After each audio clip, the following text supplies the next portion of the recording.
the key priorities for us at CAF is to make sure that we organize a safe and secured event across the three nations. As you know, this is the first time that CAF will be organizing a tournament across three nations.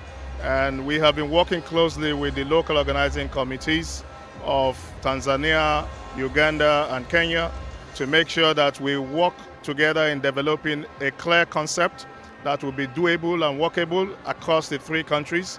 As you know, we also would want to see a situation where people would experience the same service level in respective of the countries that they are going to watch the match.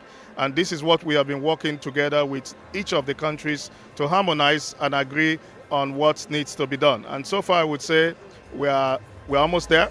We are ready, and hopefully we will get all the little I's dotted and the T's crossed before we get to the main opening itself. We would say yes, we are ready from an organizational point of view.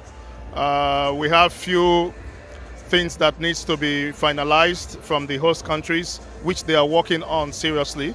And we are hoping that by the time we all get into the countries, we would have all these materials fully on ground and ready to go.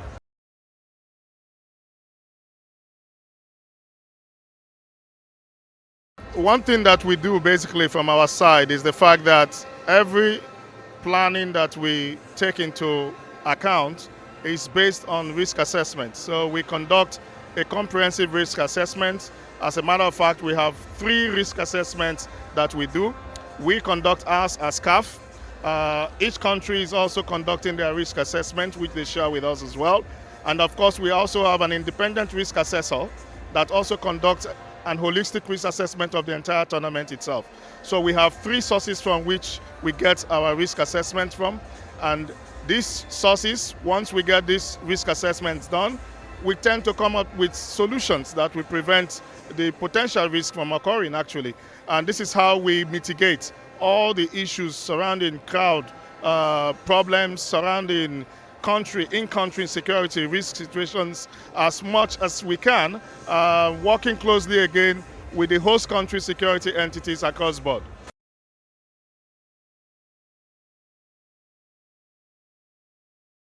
We have seen in Kenya, for example, consistent protests, sporadic protests that has been happening over time. We are watching that very closely and also working with the authorities to ensure that we mitigate anything that could arise from such a situation. And of course, yes, this is the first time these 3 countries are hosting major CAF events. That on its own imposes a risk of the fact that most people will want to turn up, especially when the countries are playing in their respective countries. And this for us also is something that we are looking at, because it also will have to do with us being able to manage the number of crowds that will be coming. And this has led us to doing what we consider as the determination of the maximum safe capacity of all the stadiums to help us to determine the number of tickets that will be sold. And for us, it's also very important that we pass out some very clear messages, meaning this tournament requires that you must have a ticket before you can come in, meaning that you must have a ticket before you come into the stadium. And secondly, again, there will be some road closures around the stadium to make sure that we create a buffer zone before the stadium. And these road closures will impact, of course, on the general traffic control within the cities. So we want to appeal to people to understand that because of the nature of the competition, we have to go this far.